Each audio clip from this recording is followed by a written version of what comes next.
ஒரு நாட்டின் நிலையான அபிவிருத்தி அதன் வரலாறு மற்றும் கலாச்சார பாரம்பரியங்களுடன் இயல்பாக இணைந்திருக்க வேண்டியது அவசியம் என ஜனாதிபதி அனுரகுமார திசாநாயக்க தெரிவித்துள்ளார். Blue ocean group of companies இலங்கையின் வளர்ச்சியோடு உங்கள் வாழ்க்கையையும் உயர்த்துகிறோம்.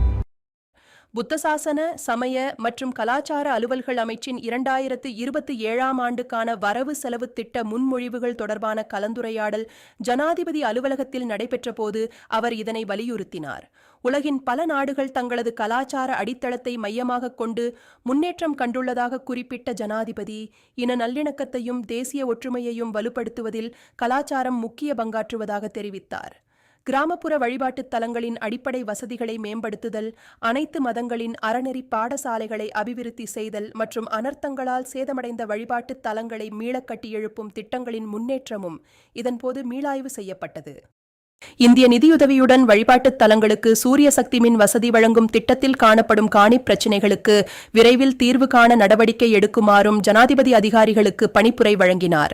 தேசிய அருங்காட்சியகம் மற்றும் தேசிய சுவடிகள் காப்பகத்தை டிஜிட்டல் மையமாக்கி நவீன தொழில்நுட்பத்தின் ஊடாக வரலாற்றை மக்கள் நேரடியாக அனுபவிக்கும் வகையில் மேம்படுத்த வேண்டியதன் அவசியத்தையும் அவர் சுட்டிக்காட்டினார்.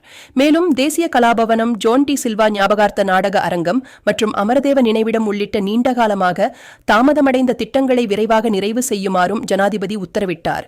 அத்துடன் சமகால கலை மற்றும் கலைஞர்களை ஊக்குவிக்கும் வகையில் 2027ஆம் ஆண்டில் அறிவியல் அடிப்படையிலான புதிய நிதியமைப்பை உருவாக்குவது தொடர்பாகவும் விரிவாக ஆராயப்பட்டது.